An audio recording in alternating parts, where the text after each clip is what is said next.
Hello friends, नमस्कार। Welcome to my channel. तो चलिए स्टार्ट करते हैं आज का सेशन। पहला क्वेश्चन क्या है हमारा, आधुनिकता को अपनी सुरक्षा के लिए अतीत से संबंध रखना चाहिए। तो ये किसने कहा था? तो जीएस फ्रेजर ने कहा था। और जीएस इलियट ने क्या कहा था? निवेदिकता का क्रोचे का आपको बताना है। इनमें से आधुनिकता का लक्षण क्या नहीं है? क्या आधुनिकता का मूल आधार मार्क्सवाद है, या फिर जो समय आधुनिक है वह भविष्य में पुरातन हो जाएगा? इसमें ऑप्शन नंबर सी सही हो जाएगा। शास्त्र के दर्शन को क्या नाम दिया गया? आधुनिकता, अस्तित्ववाद, संतरस, या फिर अंजन विपन? तो अस्तित्ववाद नाम दिया गया। क्वेश्चन नंबर 4 है, अस्तित्ववाद दर्शन, अस्तित्ववादी दर्शन के प्रभाव से हिंदी की नई कविता में समावेश हुआ। किसका हुआ? कुंठा का, या फिर संतरस्त का, या फिर मृत्युबोध का? तो मृत्युबोध का हुआ था। नेक्स्ट क्वेश्चन है हमारा 5 नंबर है, आधुनिक काल का प्रारंभ आचार्य रामचंद्र शुक्ल ने कब से माना है? तो 1843 से माना है। ठीक है। आधुनिक काल का जनक किसे कहा जाता है? क्या महावीर प्रसाद को? तो यहाँ पर भारतेंदु हरिश्चंद्र को कहा जाता है। ब्रह्म समाज के संस्थापक थे केशव चंद्र, या फिर राजा राम मोहन राय, या फिर स्वामी दयानंद, या फिर स्वामी विवेकानंद? तो कौन थे? राजा राम मोहन राय थे। 1828 में इन्होंने इसका संपादन किया था। ओके, ब्रह्म समाज का। ठीक है। अंग्रेज राज सुख साज साजे सब भारी, पै धन विदेश चली जात ये अति खारी। ये पंक्तियां किस कवि की हैं? सुभद्रा कुमारी चौहान, या फिर स्वामी दयानंद सरस्वती, या फिर भारतेंदु, या फिर प्रताप नारायण मिश्र की? तो ये भारतेंदु हरिश्चंद्र की पंक्तियां हैं। नेक्स्ट क्वेश्चन है, आर्य समाज की स्थापना कब हुई? 1875 ईस्वी, 1865 में? तो 1875 ईस्वी में आर्य समाज की स्थापना कहाँ हुई थी? तो मुंबई में हुई थी। ठीक है। और दयानंद सरस्वती ने किया था। आचार्य रामचंद्र शुक्ल ने भारतेंदु काल माना है 1850 से 1885, या फिर 1868 से 1893, या फिर 1870 से 1900? तो 1868 से 1893 ईस्वी माना है रामचंद्र शुक्ल ने। इनमें से कौन सी पत्रिका भारतेंदु जी के द्वारा संपादित नहीं है? कविवचन सुधा, हरिचंद मैंगनीज, या फिर बाला बुधनी?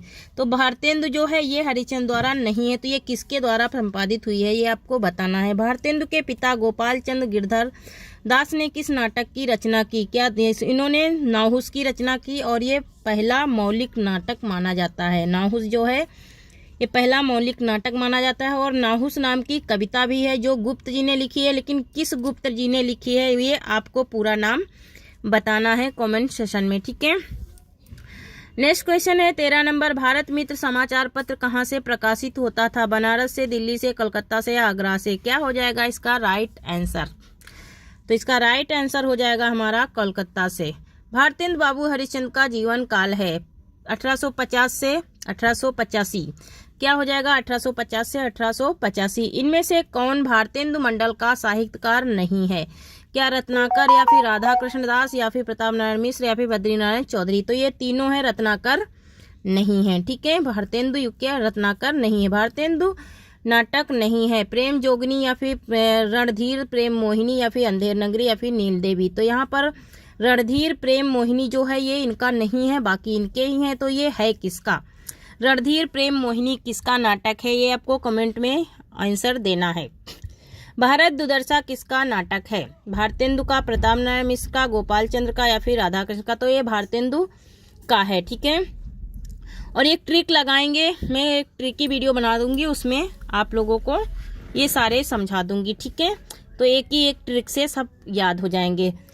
रो सब मिल आवो भारत भाई, हाँ हाँ भारत दुर्दशा ना देखी जाई। ये पंक्तियां किस कवि की हैं? राधाचरण गोस्वामी की, या फिर प्रेमधन की, या प्रताप नारायण मिश्र की?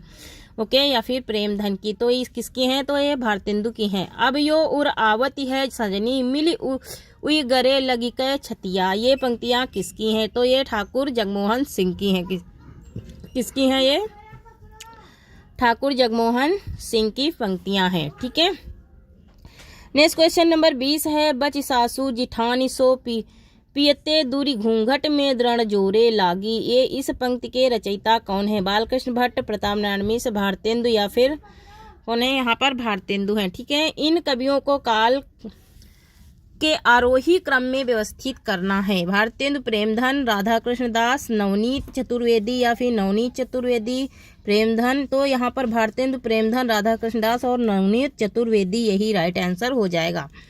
बद्री नारायण चौधरी किस पत्रिका के संपादक थे? माधुरी, प्रभा या फिर आनंद कदामिनी या फिर बाला बोधिनी? तो बाला बोधिनी किसकी है? भारतेंदु की है। ठीक है, ये भारतेंदु की है। यहाँ पर आनंद कदामिनी है इनकी पत्रिका, जो कि मिर्जापुर से निकलती थी। आधुनिक काल को क्या नाम आचार्य रामचंद्र शुक्ल ने दिया? क्या श्वेतर काल दिया? तो इन्होंने गद्य काल नाम दिया था। भारतेंदु युग की समय सीमा क्या है? 1857 से 1900 ईस्वी या फिर 1850 से 1880 या फिर, तो यहाँ पर 1857 से 1900 ईस्वी है। ओके, द्विवेदी युगीन काव्य धारा की समय सीमा क्या है?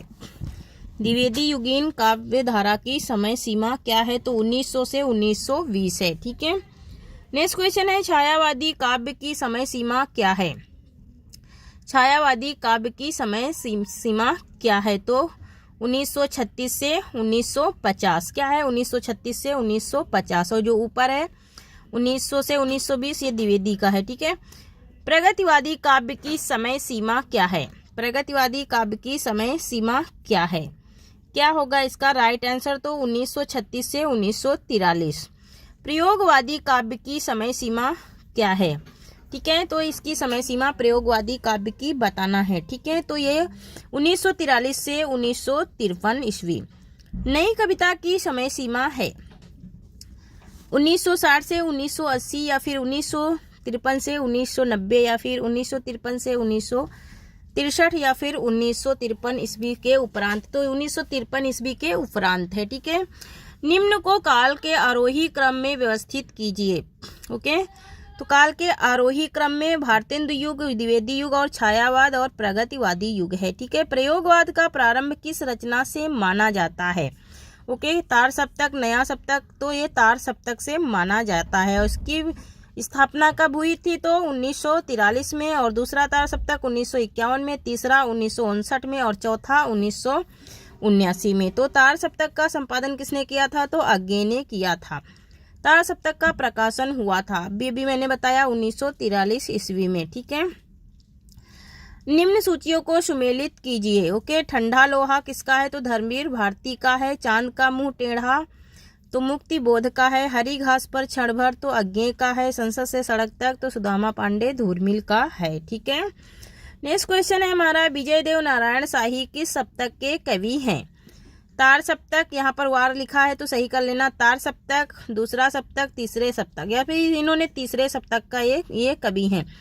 तीसरा सप्तक का प्रकाशन है क्या? 1959 ईस्वी। ठीक है, दूसरा सप्तक प्रकाशित हुआ था 1951 ईस्वी में। ठीक है, 1951 ईस्वी में। निम्न सूचियों को सुमेलित करना है। कुंवर नारायण किस तार सप्तक के हैं? प्रभाकर माचवे, नरेश मेहता, तो कुंवर नारायण है तीसरे तार सप्तक के, प्रभाकर माचवे तार सप्तक मतलब पहले तार सप्तक के, नरेश मेहता दूसरे के, और जगदीश गुप्त नई कविता के। नई कविता नामक पत्रिका का प्रकाशन कब से प्रारंभ हुआ?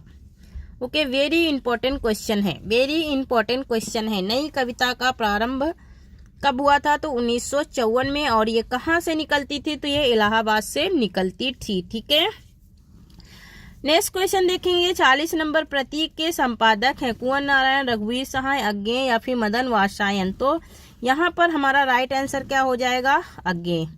अज्ञे हमारे क्या हैं? प्रतीक के संपादक हैं। निम्न रचनाओं को रचनाकारों के साथ सुमेलित करना है। स्वप्न भंग किसका है? प्रभाकर माचवे का है। चक्रव्यूह किसका है? कुंवर नारायण का। तो वनमुखी किसका है? नरेश मेहता का। ओ अप्रस्तुति तो किसका है? भरत भूषण अग्रवाल का।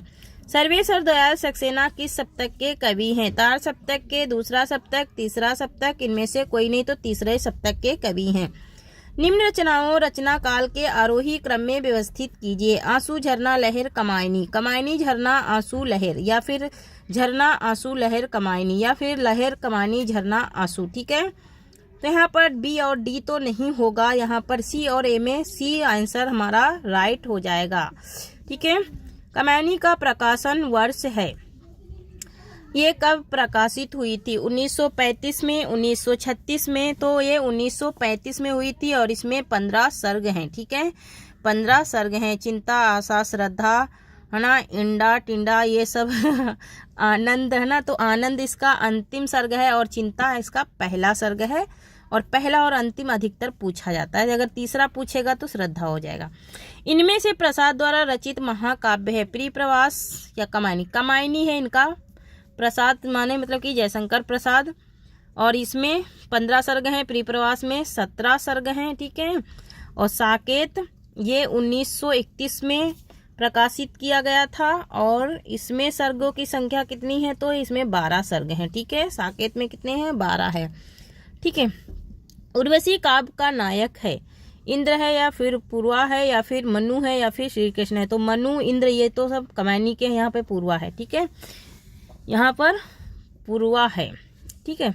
उर्वशी में कितने सर्ग हैं, 6, 7, 5, 8, ओके। तो क्या हो जाएगा इसका राइट आंसर, उर्वशी में कितने सर्ग हैं, ठीक है। इसका राइट आंसर क्या हो जाएगा, तो इसका राइट आंसर हो जाएगा हमारा, इसमें 5 सर्ग हैं। कितने सर्ग हैं इसमें, तो राइट आंसर इसका हो जाएगा 5।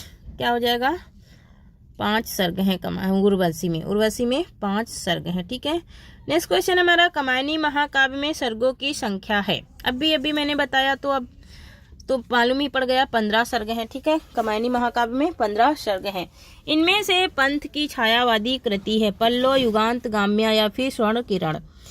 तो ये पल्लो है इसकी छायावाद की कृति। पंथ का नाम नव मानवतावादी संग्रह है 50 नंबर। पल्लव, गुंजन, गाम्या या फिर लोक आयतन। तो लोक आयतन जो है ये इनका महाकाव्य है, और ये इस पे इन्हें पुरस्कार भी ज्ञानपीठ मिला था। दिनकर को किस कृति पर ज्ञानपीठ पुरस्कार मिला, तो उर्वशी पर इन्हें ज्ञानपीठ पुरस्कार मिला था 1972 में। तो बताइए इन्हें साहित्य अकादमी कब मिला था, दिनकर को साहित्य अकादमी किस रचना पर मिला था, ये कमेंट में बताना है। दिनकर के उस काव्य ग्रंथ का नाम बताइए जिसमें युद्ध और शांति की समस्या का समाधान बताया गया है। कुरुक्षेत्र में बताया गया है। किसमें बताया गया है, कुरुक्षेत्र में बताया गया है। इनमें से कौन प्रगतिवादी कवि नहीं है, त्रिलोचन, सर्वेश्वर दयाल सक्सेना या केदारनाथ अग्रवाल या फिर नागार्जुन। क्या हो जाएगा इसका राइट आंसर, सो सर्वेश्वर दयाल सक्सेना नहीं है प्रगतिवादी कवि, ओके। कौन सी रचना निराला की नहीं है, क्या गीतिका नहीं है, परिमल नहीं है, गुंजन या फिर अनामिका। तो गुंजन किसकी है, पंथ की रचना है, ठीक है। इनमें से महादेवी की कृति है उर्वशी, यामा, आंसू, तुलसीदास। तो यहाँ पर उर्वशी दिनकर की है, ठीक है। आंसू किसकी है, जयशंकर प्रसाद की, और तुलसीदास किसकी है, तो निराला की है। तो यहाँ पर राइट आंसर क्या हो जाएगा, यामा, ओके। यामा पे इन्हें ज्ञानपीठ पुरस्कार भी मिला था 1982 में, ठीक है। हरिवंश राय बच्चन की काव्य कृति कौन सी है, मधुबाला, मधुकलश, निशा निमंत्रण, ये सभी, ओके। तो ये सभी ही हरिवंश राय बच्चन की काव्य कृतियां हैं, ठीक है। नेक्स्ट क्वेश्चन है हमारा, नकेनवाद का दूसरा नाम है प्रगतिवाद या फिर पद्यवाद या फिर प्रयोगवाद या फिर नई कविता। तो इसका दूसरा नाम क्या है, पद्यवाद। इनमें से कौन सा कवि प्रयोगवादी नहीं है, क्या दिनकर नहीं है या त्रिलोचन नहीं या फिर केदारनाथ सिंह नहीं है। तो यहाँ पर हमारा राइट आंसर क्या हो जाएगा, केदारनाथ सिंह। केदारनाथ सिंह जो है ये प्रगतिवादी कवि नहीं है, ठीक है। तो नेक्स्ट क्वेश्चन है हमारा 60 नंबर, अबे सुनबे गुलाब में गुलाब किसका प्रतीक है, श्रमिक वर्ग का या फिर पूंजीपति वर्ग का या फिर बुद्धिजीवी वर्ग का या फिर इनमें से सभी का। तो ये पूंजीपति वर्ग का प्रतीक है अबे सुनबे गुलाब। मार्क्सवाद से साप्ताहिक संस्करण को कहा जाता है प्रगतिवाद, नकेनवाद, छायावाद या फिर प्रयोगवाद। वेरी इंपॉर्टेंट क्वेश्चन है, तो ये प्रगतिवाद है, ठीक है।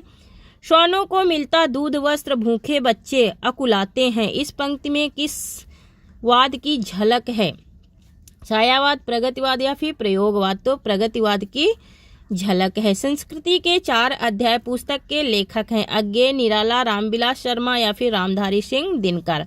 क्या हो जाएगा इसका राइट आंसर, तो रामधारी सिंह दिनकर संस्कृति के 4 अध्याय। हरी घास पर क्षण भर नामक काव्य कृति किस बात के से संबंधित है, छायावाद से या प्रगतिवाद से या प्रयोगवाद से। तो ये प्रयोगवाद से संबंधित है।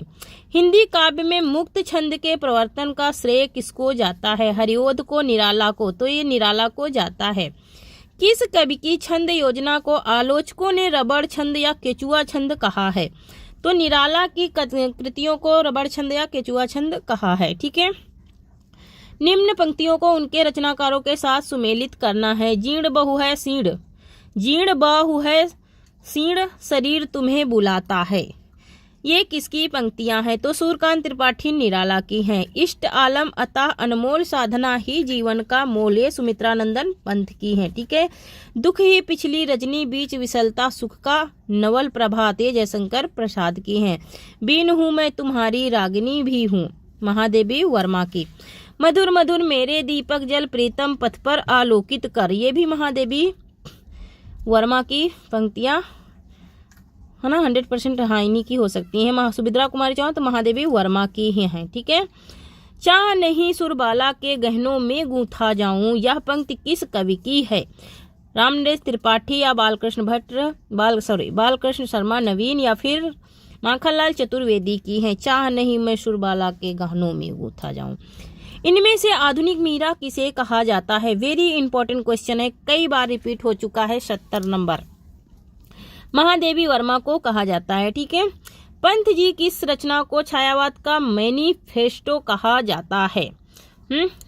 पल्लो को, है ना, और इसे घोषणा, छायावाद का घोषणा पत्र भी कहते हैं। छायावाद है स्थूल के प्रति सूक्ष्म का विद्रोह, यह परिभाषा किसकी है या फिर यह कथन किसका है? तो राइट आंसर इसका क्या हो जाएगा? तो इसका राइट आंसर हो जाएगा डॉक्टर नागेंद्र। ये डॉक्टर नागेंद्र का कथन है। छायावाद का प्रयोग दो अर्थों में समझना चाहिए, एक तो रहस्यवाद के अर्थ में, दूसरा प्रयोग वाक्य शैली या पद्धति विशेष के व्यापक अर्थ में। यह कथन किस समीक्षक का है? क्या डॉक्टर नागेंद्र का है या फिर रामचंद्र शुक्ल का है या फिर नंद दुलारे वाजपेयी का है या फिर, तो ये नंद दुलारे किसका है? नेक्स्ट देखेंगे कि इनमें से निराला की कविता कौन सी नहीं है? कुकुरमुत्ता, राम की शक्ति पूजा, जूही की कली, नौका विहार। तो ये तीनों है लेकिन नौका विहार नहीं है। ठीक है। निराला की अधिकांश कविताओं की पृष्ठभूमि में राष्ट्रीयता का रंग विद्यमान मिलेगा, यह कथन किसका है? रामचंद्र शुक्ल का है या फिर शांतिप्रिय द्विवेदी का या फिर भागीरथ मिश्र का है? ठीक है। तो इसका राइट आंसर क्या हो जाएगा? भागीरथ मिश्र। ओके, भागीरथ मिश्र का ये कथन है। कमैनी में कौन सा पात्र नहीं है? इंडा, श्रद्धा, पूर्वा, मानू। तो अभी आप पीछे पढ़ के आए हैं कि पूर्वा किसका है? तो ये उर्वशी का है। कमैनी में बुद्धि का प्रतीक है, श्रद्धा, इंडा, मानू या फिर अकुली। तो यहाँ पर राइट आंसर क्या हो जाएगा? तो यहाँ पर इंडा जो है ये बुद्धि का प्रतीक है। ठीक है। 78 नंबर है, कमैनी में किस दर्शन की परिभाषा शब्दावली प्रयुक्त है? जैन दर्शन, अद्वैत दर्शन या प्रत्याभिज्ञा दर्शन या फिर बौद्ध दर्शन। तो यहाँ पर राइट आंसर हो जाएगा प्रत्याभिज्ञा दर्शन। ओके। नेक्स्ट है, पंथ की कौन सी रचना अरविंद दर्शन से प्रभावित है? तो स्वर्ण किरण इनकी अरविंद दर्शन से प्रभावित है। चीनी आक्रमण 1962 ईस्वी के समय दिनकर ने कौन सी कृति लिखी थी? तो परशुराम की प्रतीक्षा इन्होंने लिखी थी। इनमें से कौन सी कविता पंथ की नहीं है? तोड़ती पत्थर, नौका विहार, मौन निमंत्रण या फिर हिमाद्री। तो तोड़ती पत्थर जो है ये पंथ जी की नहीं है। पंथ की प्रगतिवादी कविता इनमें से कौन सी है? परिवर्तन ताज, यहाँ पर ताज जो है इनकी प्रगतिवादी कविता है। प्रकृति का सुकुमार कवि किसे कहा जाता है? तो जो प्रकृति से ज्यादा रचनाएं की है वही होगा प्रकृति का सुकुमार। तो कौन हो गए? सुमित्रानंदन पंत। ठीक है।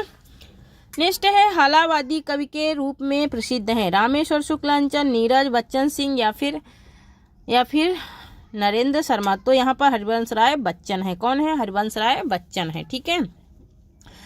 नेक्स्ट क्वेश्चन है हमारा 85 नंबर क्वेश्चन है, अभी तो मुकुट बंधा था माथ हुए कल ही हल्दी के हाथ। ये पंक्ति किस कवि की है? पंत की, प्रसाद की, निराला की, महादेवी वर्मा की। क्या होगा राइट आंसर? तो पंत की ये पंक्तियां हैं। ओके। इन्होंने इस पर कविता एक लिखी थी, किसी की शादी होती है और तुरंत वर क्या हो जाता है? मर जाता है, और उसी के ऊपर इन्होंने कविता लिखी थी। कौन सा कवि नई कविता का है? केदारनाथ अग्रवाल, नागार्जुन। तो यहाँ पर केदारनाथ सिंह। धूर्मिल का वास्तविक नाम क्या है? वैद्यनाथ मिश्र, वासुदेव सिंह, पांडे या इनमें से कोई नहीं। Very important question. तो पांडे बेचैन शर्मा, यहाँ पर सुदामा पांडे, धूर्मिल। ठीक है। वासुदेव सिंह किस कवि का वास्तविक नाम है? निराला। तो यहाँ पर त्रिलोचन का वास्तविक नाम है। ठीक है। पंथ का जीवन काल क्या है? पंथ का जीवन काल क्या है? तो इन कवियों को काल के आरोही क्रम में व्यवस्थित कीजिए। पंथ प्रसाद निराला और महादेवी वर्मा।